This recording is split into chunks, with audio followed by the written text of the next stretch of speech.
പച്ചീരി ഫാറൂഖ്, മൈമൂന, റസിയ, പ്രിയങ്കനായ അഫ്സൽ, പ്രിയപ്പെട്ട സക്കീർ, ഏലംകുളം ഗ്രാമപഞ്ചായത്ത് പ്രസിഡന്റ് ഷഹീന, മറ്റ് സദസ്സിലുള്ള മുനിസിപ്പൽ കൗൺസിലർമാർ, ബ്ലോക്ക് പഞ്ചായത്ത് മെമ്പർമാർ, മറ്റ് ജനപ്രതിനിധികൾ, പ്രിയപ്പെട്ട പ്രവാസി കുടുംബത്തിലെ അംഗങ്ങൾ, ധനപരമായ സഭകൾ,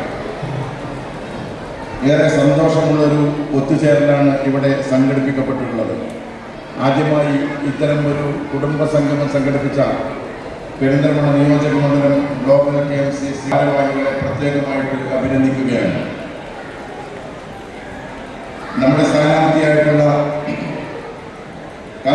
നജീബ് സാഹിബിനെ ഉജ്ജ്വലമായ വിജയത്തോടുകൂടി നിയമസഭയിലേക്ക് തെരഞ്ഞെടുത്തയക്കുന്നതിന് വേണ്ടി ഒരുപാട് പ്രയാസങ്ങൾക്കിടയിൽ നാട്ടിലെത്തിയ ധാരാളം സുഹൃത്തുക്കളാണ് വേദിയിലുള്ളതും സദസ്സിലുള്ളതും. ഇന്ന് വന്ന് കാണാൻ പറ്റുന്നത് മുഖ്യമന്ത്രി തന്നെ നേരിട്ട് വർഗീയത കത്തിക്കുകയാണ്. വെള്ളാപ്പള്ളി നടേശനെ കാറിൽ കയറ്റി മലപ്പുറത്തെ പറ്റി വളരെ മോശമായിട്ട് ചിത്രീകരിച്ച വെള്ളാപ്പള്ളി നടേശനെ കൊണ്ട് നടക്കുന്നു. പല മന്ത്രിമാരും മുൻമന്ത്രിമാരും വർഗീയത മുസ്ലിങ്ങൾക്കെതിരെ കത്തിച്ചുകൊണ്ട് നടക്കുന്നു. ഇങ്ങനെയുള്ള സാഹചര്യത്തിൽ തെരഞ്ഞെടുപ്പിനെ നേരിടുമ്പോൾ നമ്മൾ വളരെ ശ്രദ്ധയോടുകൂടി തന്നെ ഈ തെരഞ്ഞെടുപ്പിനെ കാണേണ്ടതുണ്ട്. മാർക്സിസ്റ്റ് പാർട്ടി നമ്മളെ സംബന്ധിച്ചിടത്തോളം പണ്ടും BJPയെ പ്രോത്സാഹിപ്പിച്ചിട്ടുണ്ട്. നമുക്കറിയാം 1986 BJPക്ക് പാർലമെന്റിൽ 2 അംഗങ്ങൾ മാത്രമാണ് ഉണ്ടായിരുന്നത്. അടൽ ബിഹാരി വാജ്പേയിയും LK അദ്വാനിയും പിന്നെ സഖാവ് EMS ഹർകിഷൻ സിംഗ് സുർജിത് ഉൾപ്പെടെയുള്ള CPMന്റെ ഇടതുപക്ഷത്തിന്റെ കോൺഗ്രസ് വിരുദ്ധരായിട്ടുള്ള മറ്റ് മുന്നണികളുടെ നേതാക്കൾ ഒരുമിച്ചുകൂടി കോൺഗ്രസിനെ താഴെ ഇറക്കാൻ വേണ്ടി പദ്ധതി ആവിഷ്കരിച്ചതിന്റെ ഭാഗമായിട്ടാണ് ഘട്ടഘട്ടമായിട്ട് ആദ്യം വാജ്പേയിയും പിന്നീട് മോദിയും ഒക്കെ അധികാരത്തിൽ വന്നത്.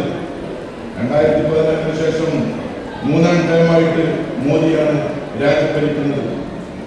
ഈ രാജ്യം ഭരിക്കുന്ന മോദിയുടെ അതേ നയനിലപാടുകൾ ഈ കേരളത്തിൽ നടപ്പാക്കാൻ വേണ്ടി ശ്രമിക്കുന്ന മുഖ്യമന്ത്രിയാണ് പിണറായി വിജയൻ. മുണ്ടെടുത്ത മോഡി എന്നാണ് പറയുന്നത്. അപ്പൊ അതുകൊണ്ട് ഇത്തരം ഒരു സാഹചര്യം ഇവിടെ സൃഷ്ടിച്ച് മുന്നോട്ട് പോകുന്ന പിണറായി വിജയന്റെ നേതൃത്വത്തിലുള്ള സർക്കാർ ഒരിക്കലും ഇനി അധികാരത്തിൽ വന്നിട്ടുള്ള ഒരുപാട് വാഗ്ദാനങ്ങൾ അവർ നൽകുന്നുണ്ട്. പക്ഷേ കഴിഞ്ഞ 10 വർഷം അവർക്ക് ഇവിടെ ഒന്നും നടപ്പിലാക്കാൻ കഴിഞ്ഞിട്ടില്ല. ഒരു ക്ഷേമ പെൻഷൻ വർദ്ധിപ്പിക്കുക പോലും ഒന്നും ചെയ്തിട്ടില്ല. ജനങ്ങൾക്ക് സൗകര്യപ്രദമായിട്ടുള്ള ഉപകാരപ്രദമായിട്ടുള്ള യാതൊരു കാര്യവും നടപ്പിലാക്കാൻ അവരെ കൊണ്ട് സാധിച്ചിട്ടില്ല. പക്ഷേ തെരഞ്ഞെടുപ്പെടുത്തപ്പോൾ ക്ഷേമ പെൻഷൻ വർദ്ധിപ്പിച്ചു, സ്ത്രീ സുരക്ഷാ പെൻഷൻ കൊണ്ടുവന്നു, അതുപോലെ തന്നെ യുവാക്കൾക്ക് ഫണ്ട് കൊണ്ടുവന്നു. ദീർഘനാളായിട്ട് സർക്കാർ സർവീസിൽ ജോലി ചെയ്തിരുന്ന ആളുകളുടെ DA തടഞ്ഞു വെച്ചിരുന്നത് ഇപ്പോൾ കൊടുക്കാൻ തീരുമാനിച്ചു. അതൊക്കെ ഈ 3-4 ദിവസങ്ങൾ കൊണ്ട് ആളുകളുടെ കൈകളിൽ എത്തുമ്പോൾ ആ ആളുകളുടെ വോട്ട് നമുക്ക് പിടിച്ചെടുക്കാൻ കഴിയുമെന്നുള്ള ഒരു നിത്യധാരണയോട് കൂടിയാണ് CPM ഇത്തരം നിലപാടുകളുമായി മുന്നോട്ട് പോകുന്നത്. പഞ്ചായത്ത് തെരഞ്ഞെടുപ്പിന്റെ മുമ്പും ഇതേ രൂപത്തിൽ 200 രൂപ പെൻഷൻ വർദ്ധിപ്പിച്ചു. പക്ഷേ ജനം അവരെ തൂത്തെറിയുന്ന, അവരെ പിഴുതെറിയുന്ന സാഹചര്യമാണ് നമ്മൾ കണ്ടത്. മലപ്പുറം ജില്ലാ പഞ്ചായത്ത് 33-ൽ 1 അംഗം പോലും CPMനില്ല. ഒരംഗം പോലും CPMനില്ല. മലപ്പുറം ജില്ലയിലെ 94 ഗ്രാമപഞ്ചായത്തിൽ ആകെ 3 പഞ്ചായത്തുകൾ മാത്രമാണ് CPMനുള്ളത്. ആ രൂപത്തിൽ ബ്ലോക്ക് പഞ്ചായത്ത് പ്രതിപക്ഷമില്ല. ഇങ്ങനെ CPMന് കനത്ത തിരിച്ചടി നൽകിക്കൊണ്ടാണ് തദ്ദേശ സ്വയംഭരണ സ്ഥാപനങ്ങളിൽ നമ്മുടെ നാട്ടുകാർ പ്രതികരിച്ചത്. അതേ മാനസികാവസ്ഥയിൽ തന്നെയാണ് എല്ലാവരും ഉള്ളത്. അതുകൊണ്ട് ഞാൻ കൂടുതൽ ദീർഘിപ്പിക്കുന്നില്ല.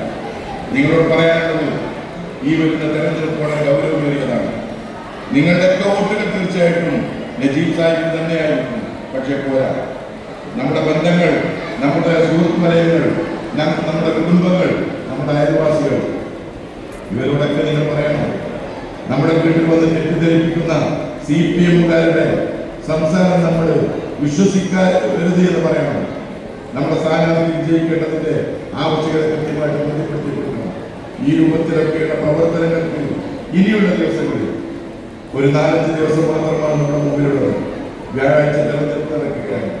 നാളെ ഞായറാഴ്ച പെരിന്തൽമണ്ണ മണ്ഡലത്തിലെ 244 ബൂത്തിലും മാസ് ക്യാമ്പയിൻ നടക്കുകയാണ്. അതിന്റെ ഭാഗമായിട്ട് എല്ലാവരും മാറണം. കുടുംബയോഗങ്ങളിൽ സ്ത്രീകൾ പങ്കെടുക്കണം, ക്യാമ്പയിനിൽ സ്ത്രീകൾ പങ്കെടുക്കണം. അപ്പൊ നിങ്ങളുടെ പ്രവർത്തനം തീർച്ചയായിട്ടും മികവുറ്റതാണ്. കഴിഞ്ഞ കാലഘട്ടങ്ങളിൽ നിന്നും വ്യത്യസ്തമായി വളരെ സജീവമായ സാന്നിധ്യം ഉണ്ടായിട്ടുണ്ട് എന്നുള്ളത് കൊണ്ട് സൂചിപ്പിച്ചിട്ടുണ്ട്. ഇത്തരമൊരു പരിപാടി സംഘടിപ്പിച്ച ഗ്ലോബൽ KMCCയെ ഒരിക്കൽ കൂടി അഭിനന്ദിച്ചുകൊണ്ട് ഇന്നത്തെ ഈ പരിപാടി ഔപചാരികമായി ഉദ്ഘാടനം ചെയ്തതായി നിർത്തുന്നു. നിങ്ങൾക്ക് നന്ദി. ഈ ആശംസ ഭാഷണത്തിനായി